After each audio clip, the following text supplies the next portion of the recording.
Ladies and gentlemen, the program will begin in 5 minutes. Please find your seats and ensure that all electronic devices are placed on silent for the duration of the program. Also feel free to take pictures during the program. Use the hashtag ArmyROTC100 and or hashtag ArmyROTC alumni. Thank you.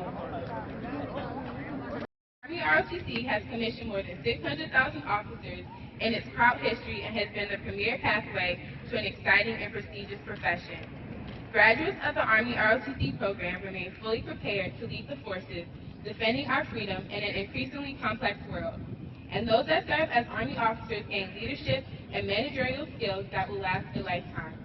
Ladies and gentlemen, we will now have performances by the Old Guard, Fife and Drum Corps, and the United States Army Drill Team. Sure.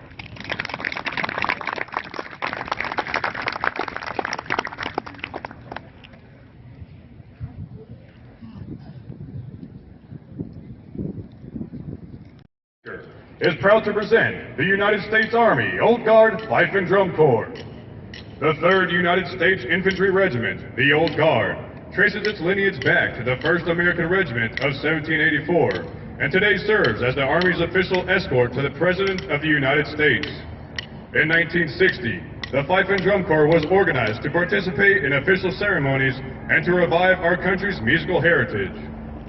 As one of the Army's premier musical organizations, the Corps performs for visiting dignitaries and heads of state at the White House and throughout our nation's capital. In addition, the Corps travels extensively, averaging 500 performances annually, while serving as a goodwill ambassador for the Army across the nation and abroad.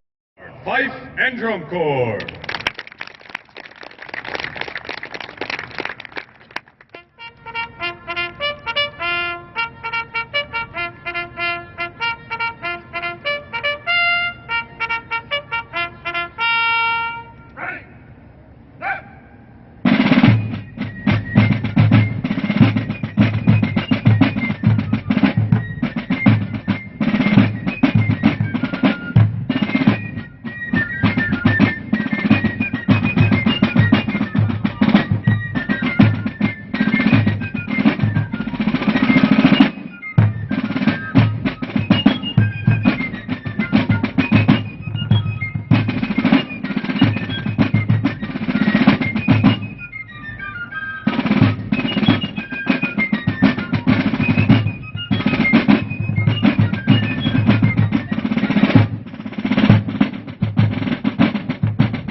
Ladies and gentlemen, the United States Army Old Guard Fife and Drum Corps.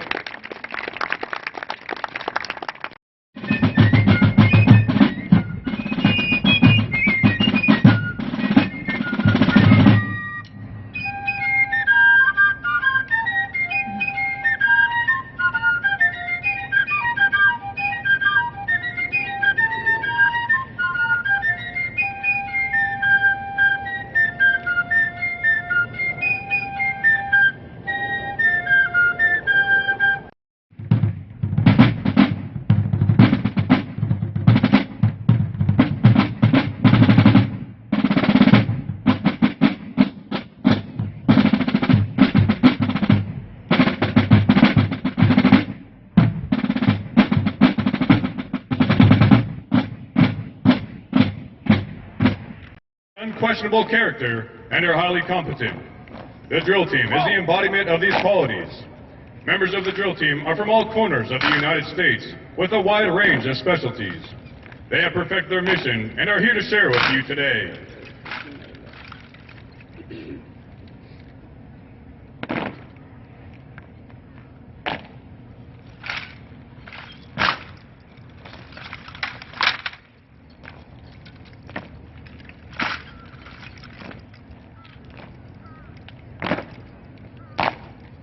Ladies and gentlemen, the United States Army Drill Team!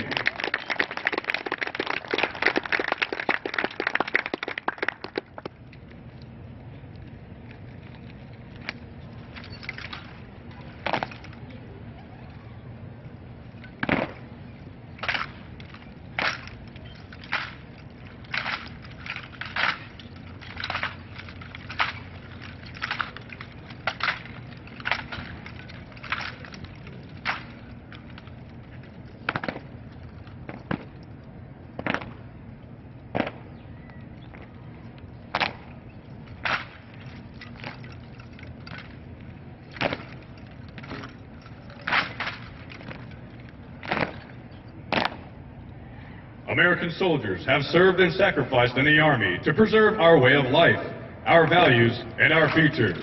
The Army's trusted professionals have, are, and always will be prepared to defend the Constitution of the United States and answer America's call whenever and wherever needed.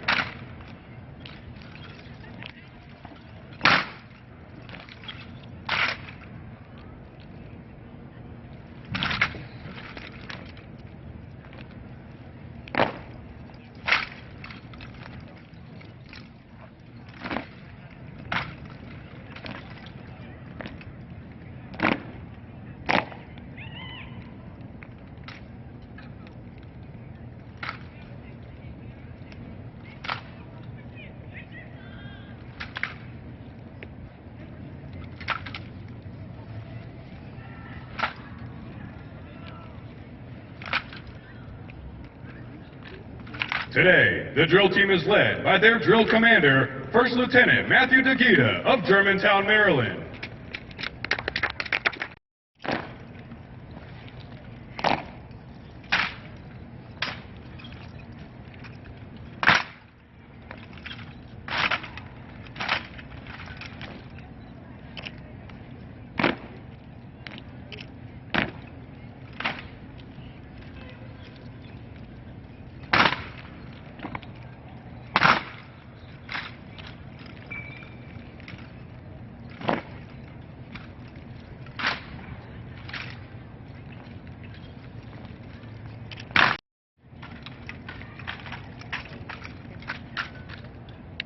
All right.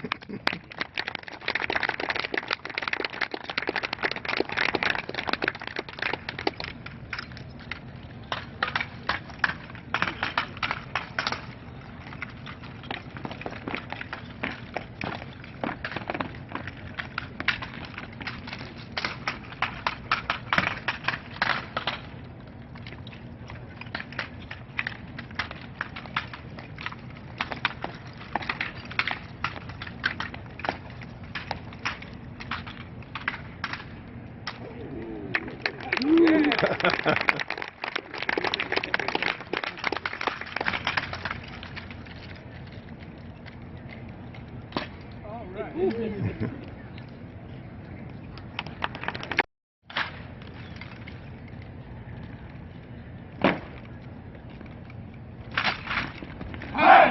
Yeah. All right. The formation to be caught by the soldier in the rear rank. This is, again, an exercise in trust, as each member will have to put their safety in the hands of their brothers in arms. This is the United States Army Drill Team's signature maneuver since 1958, the front to rear overhead rifle toss.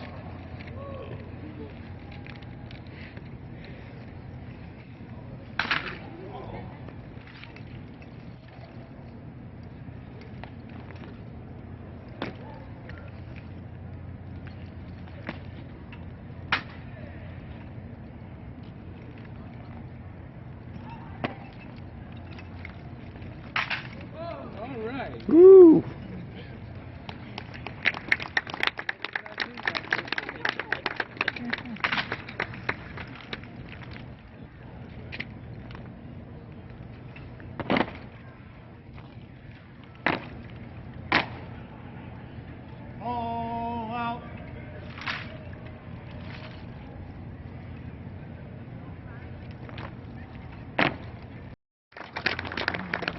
Dr. Wayne Frederick. Thank you very much.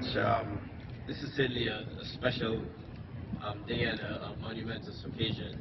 Celebrating 100 years of the ROTC is no small feat, and when you look at the service that these young men and women have given to our country and continue to provide, it's certainly something that we should all take a moment to celebrate. So on behalf of the Howard University Board of Trustees and the entire Howard University community, I certainly want to congratulate the ROTC here at Howard for its centennial celebration. He celebrated its 100th anniversary, and I think it would be appropriate for him to recognize that and recognize you as well. As I close, I want you to think about the comforts and the freedoms that the military allows us, and that folks in the ROTC are preparing to preserve for us, are comforts and freedoms that we should not take for granted. But there are also comforts and freedoms that are evolving every day, and that's something that we have to be cognizant of. I have a 12-year-old son and a 10-year-old daughter, and I mention this as often as I can, and I should say they'll be 12 and 10 in June and July. But I have to mention this very regularly. This November, both of them will see a president and occupants of the White House who don't look like them for the first time in their lives. Just think about that. Think about the country we live in that has evolved in such a way that both of my kids would probably be shocked when they see who was in the White House in November. They will wonder what happened to the White House, probably. Other distinguished guests, thank you for inviting me out today. Let's do a great round of applause for those soldiers that did the presentations earlier today.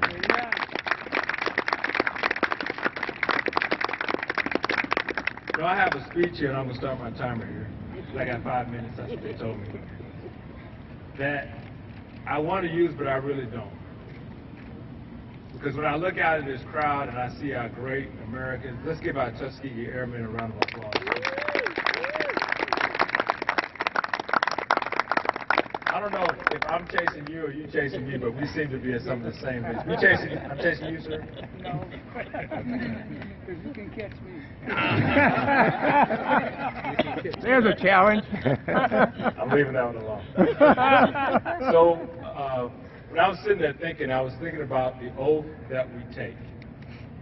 We raise our right hands and we say, I swear or affirm to support and defend the Constitution of the United States against all enemies, both foreign and domestic.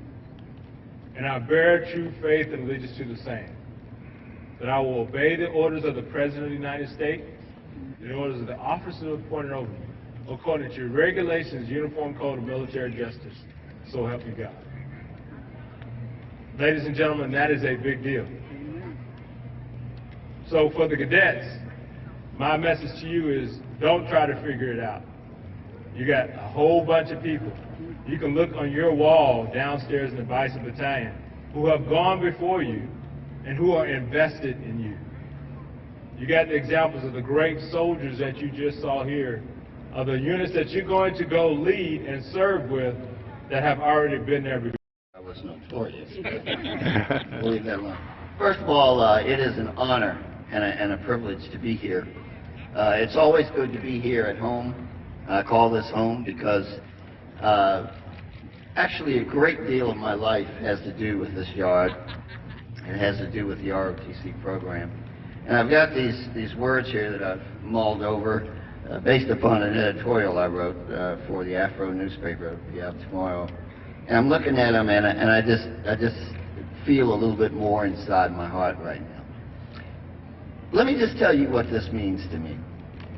100 years ago, ROTC started. 98 years ago, it started here at the Howard University. Bison. You know.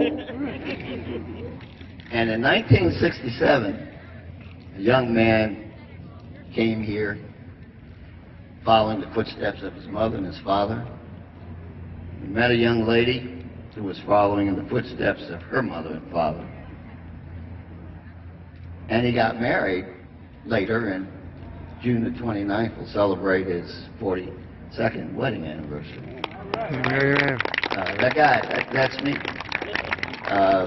And I came from the streets of Alabama Avenue, Southeast Washington, D.C.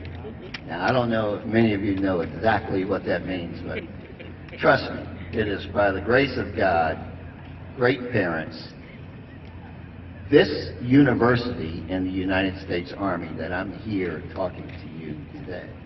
General Alexander, Major General Major General Gaskill, Mrs. Kathy Chambers, and other distinguished guests and friends and family of the Bicentennial. I want to thank you for taking time out of your day to come celebrate 100 years of Army ROTC. That says a lot. Cool? And just briefly, I'd like to touch on what the significance of 100 years of Army ROTC truly is. There's 275 host programs within the United States, and Howard University is one of those host programs. So there are 275 birthday celebrations of Army ROTC across the nation, beginning February of this year through June of this year. And again, this is our way to pay honor to those that came before us, providing a fine example, those who continue to do well, and those future leaders of tomorrow that we have within the Bicentennial. They're going to go out and do great things. One thing I want to talk about too is Howard University being a university of first. Howard University was chosen by the War Department to be the platform for African Americans to go out to what we call advanced camp, what was in Des Moines, Iowa, to certify their leadership and then come back and become commissioned officers. Every HBCU had to send their prospects to Howard University to get certified, go off to camp, and become commissioned officers. And that speaks a lot about the Mecca. All right. All right.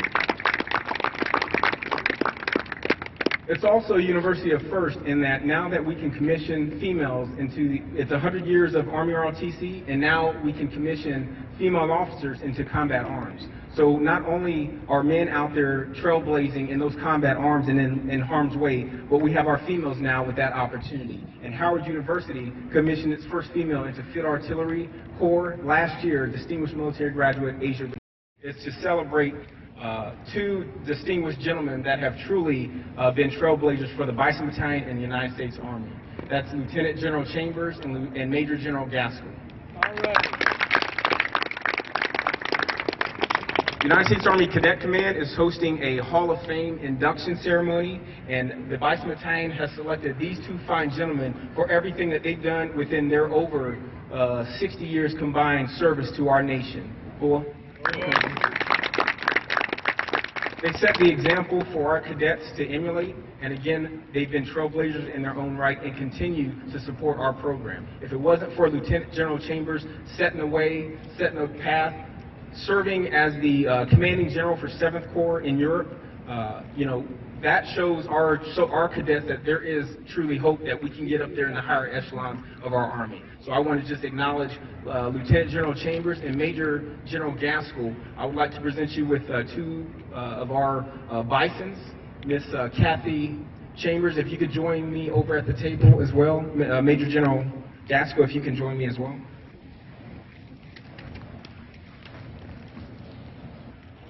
So on behalf of the cadets, cadre, and staff of the Bicentennial, I would like to present this Bison to you in recognition of your father's service and dedication and commitment to our United States Army and everything that he continues to do. Thank you, ma'am.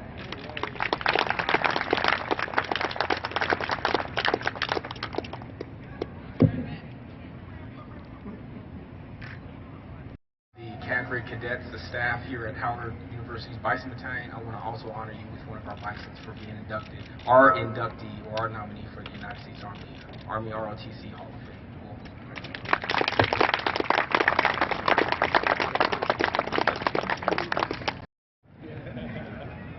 And the question was, what I'd like to say is a few words. I'd just like to congratulate Colonel Lyons, and with his permission to announce that we're soon going to lose him. And he's going to the MDW Military District of Washington to provide planning and execution for the inauguration of the next President of the United States. That's an awesome job. All right. Congratulations. And the headquarters department of the Army has picked an awesome guy to do the job. Congratulations.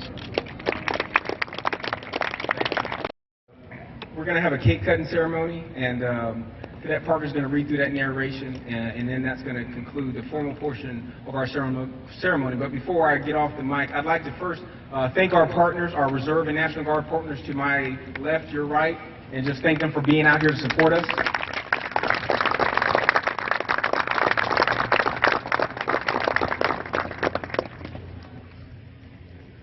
And I think other than that, come on up, Cadet Parker.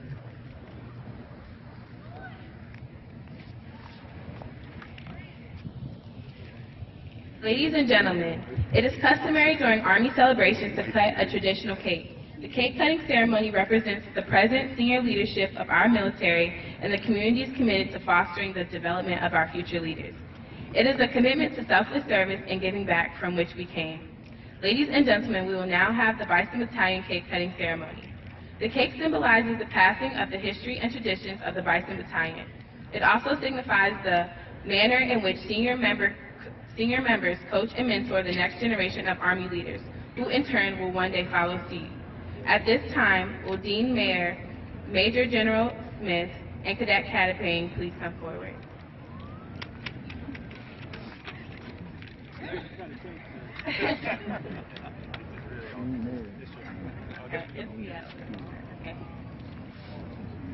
Dean Mayor, Major General Smith, and Cadet Catapane will now cut the cake using the ceremonial officer saber.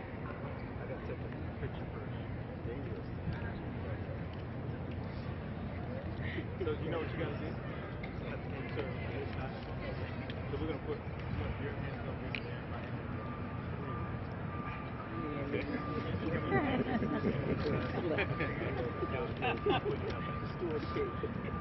One, two, three. That's where they cut the cake. Ladies and gentlemen, This is a group that is going to be commissioned very soon.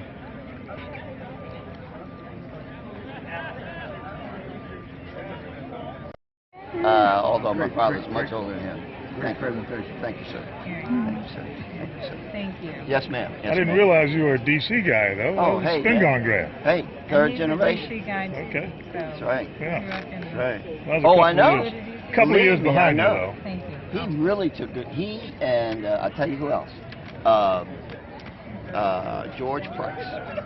If it wasn't for George Price and your father and Chappie James, You would have gotten in more trouble than... I would have gotten in more trouble than I got in. But there was one other, Wallace Arnold. Arnold.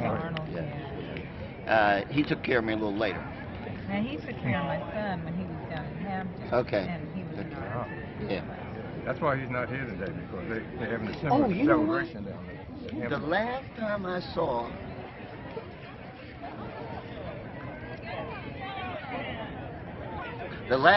I saw the general was at Hampton, because my son, John Hawkins, graduated from Hampton in 2000. The other age. Okay. And we were laughing at the fact that They're confused. that both They call kids got themselves the screwed real. up. Yeah, that both kids got screwed up. And then my son had the nerve to tell me, well, Dad, at least we have the same colors. I was like, you know, you need to get out of my face. Because I've just written Harvey another check. So you need to leave me alone. You know what I mean by that, right? Right, Yes, right. yes. Well, it's great seeing everybody.